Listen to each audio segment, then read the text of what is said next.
ഇനി നമ്മൾ ചൂരൽമലയിലേക്കാണ്. അമ്പിളി സർക്കാർ ടൗൺഷിപ്പ് കൊടുക്കാമെന്ന് പറഞ്ഞു, വീട് കൊടുക്കാമെന്ന് പറഞ്ഞു, സംഘടനകൾ പറഞ്ഞു, കോൺഗ്രസ് പറഞ്ഞു, ലീഗ് പറഞ്ഞു.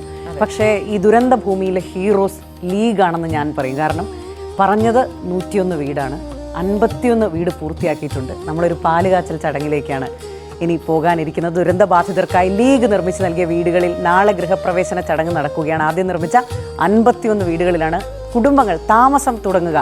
ലീഗ് സംസ്ഥാന അധ്യക്ഷൻ സാദിഖ് അലി ശിഹാബ് തങ്ങൾ ഉൾപ്പെടെയുള്ള ലീഗ് നേതാക്കൾ നാളത്തെ ചടങ്ങിൽ പങ്കെടുക്കാൻ പോവുകയാണ്. കുടുംബങ്ങളുടെ സ്വകാര്യത മാനിച്ച് തൃക്കപ്പേറ്റയിലെ മിനി ടൗൺഷിപ്പിൽ പ്രവർത്തകർ ഉൾപ്പെടെയുള്ളവരോട് സന്ദർശനം ഒഴിവാക്കണമെന്നാണ് ലീഗ് നേതൃത്വം ആവശ്യപ്പെട്ടുള്ളത്. നാളെ കൈമാറുന്ന ചില വീടുകളുടെ പൂജാ ചടങ്ങ് രാവിലെ തന്നെ കഴിഞ്ഞിട്ടുണ്ട്.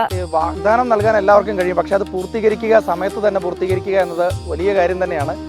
ഞാൻ എന്തായാലും നേരിട്ട് വീട്ടിലേക്ക് കടക്കുകയാണ്. ഞാൻ നിൽക്കുന്നത് ചൂരൽമല സ്വദേശി വിനിയുടെ വീട്ടിലാണ്. ഈ ഉരുൾപൊട്ടൽ ദുരന്തത്തിൽ അത്ഭുതകരമായി രക്ഷപ്പെട്ട ഒരു കുടുംബമാണ്. ചൂരൽമലയിലെ വില്ലേജ് റോഡിലായിരുന്നു താമസം ഉണ്ടായിരുന്നത്. ഒരു സ്വപ്നമാണ് ഒരു വീട് എന്ന് പറഞ്ഞാൽ. അത് ഞാൻ പുതിയത് അവിടെ കെട്ടിയതായിരുന്നു. അത് പോയതിൻ്റെ വിഷമം അത് ഇപ്പം തീർന്നു. ഇപ്പം ഈ വീട് കിട്ടിയപ്പോൾ. വീടുണ്ടാക്കിയത് 4 കൊല്ലം മുൻപ്, അത് അവിടെ താമസിച്ച് കൊതി തീരുന്നതിന് മുൻപാണ് വീട് തകർന്നത്. കൊതി തീരുന്നതിന് മുന്നേ വീട് തകർന്നു. അത്യാവശ്യം നല്ല വീടൊക്കെ തന്നെയായിരുന്നു. ആ സമയത്ത് എങ്ങനെയാണ് നിങ്ങൾ അവിടെ നിന്ന് രക്ഷപ്പെട്ടത്? ആ സമയത്ത് നമുക്ക് അറിയാം, വെള്ളം വരുന്നത് കണ്ടാലറിയാം. വെള്ളം മേലേക്ക് ഇങ്ങനെ വരുന്ന കണ്ടപ്പോൾ അവിടെ നിന്ന് തന്നെ വിളിച്ച് പറഞ്ഞാണ്. പക്ഷെ അവരും പോയും ചെയ്തു, ഞാൻ രക്ഷപ്പെട്ടുകയും ചെയ്തു. വിളിച്ച് പറഞ്ഞ ഗീതേച്ചിയാന്ന് തന്നെ വിളിച്ച് പറഞ്ഞത് വെള്ളം വരുന്നുണ്ട്, നീ അവിടെ നിന്ന് മാറിക്കുന്നു.